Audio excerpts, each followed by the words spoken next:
You're listening to Current State from WKAR, your NPR station for the Capital Region. I'm Reginald Hardwick. We start with the arrest and arraignment of William Strample, who was Dean of the College of Osteopathic Medicine at MSU until December. He was also a supervisor of disgraced former sports doctor Larry Nassar, who abused hundreds of girls and women under his care at MSU.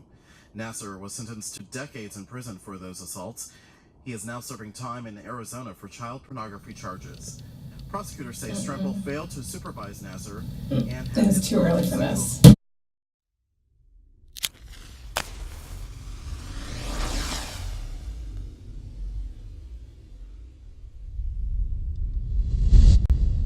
I don't remember when the abuse started.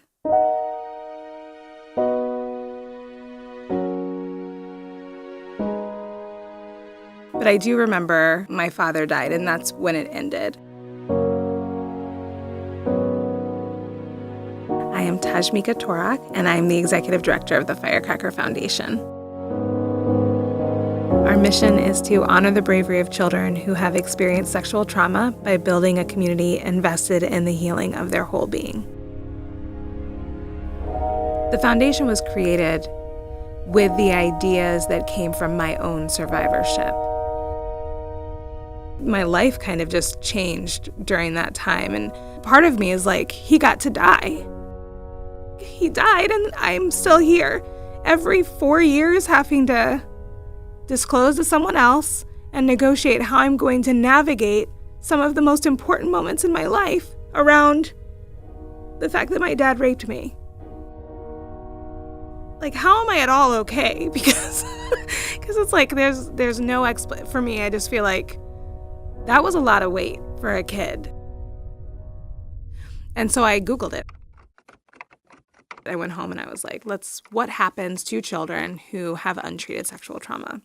Children who experience sexual trauma often drop out of high school earlier, have disordered eating, become addicted to alcohol, drugs, practice self-harm, have a lot of mental health issues, get pregnant before they leave high school. And so that's kind of where the idea of creating, the Firecracker Foundation came from.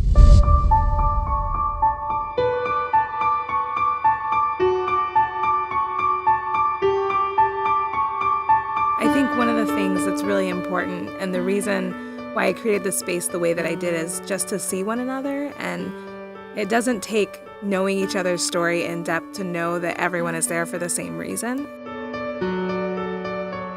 So we provide mental health therapy, so individual therapy sessions for children who are under the age of 18. We contract therapists who specialize in pediatric sexual trauma.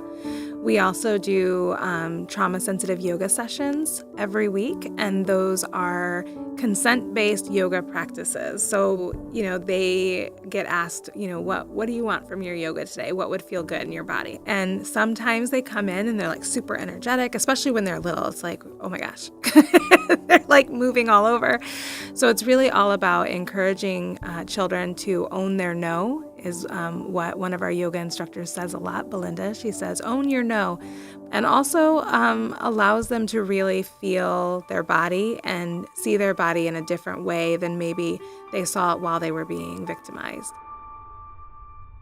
One of the hardest things about being a parent is that you spend all of your energy focused on the healing of your child, and parents also have to think about, how they've been betrayed.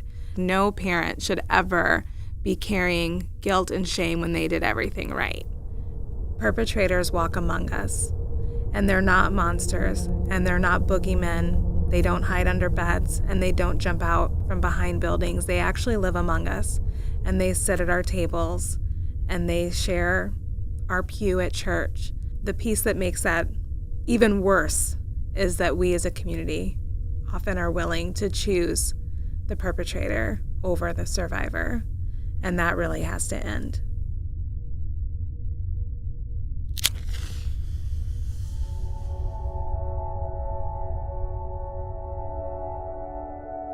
In order to heal, we need so much joy through laughter and through music and through dancing and through connection to one another. Knowing that there are so many survivors who have never had people come together to like celebrate them, to celebrate that they are still standing here, and to do it from a place that's not judgmental or questioning. I had a client a couple years ago send me a letter that said that had they never met me, that they wouldn't still be here. And so that I won't ever forget. You don't think about the fact that you're keeping kids alive, you know?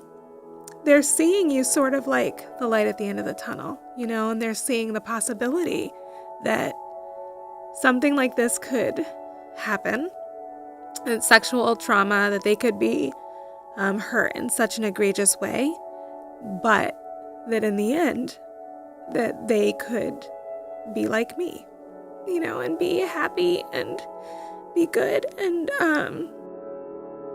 like be healthy. Not good as in like a good person, but like be okay and be like the weird lady with like, you know, like big curly hair in the purple office around the corner that is just there, you know, just doing her job. And that's a pretty incredible feeling.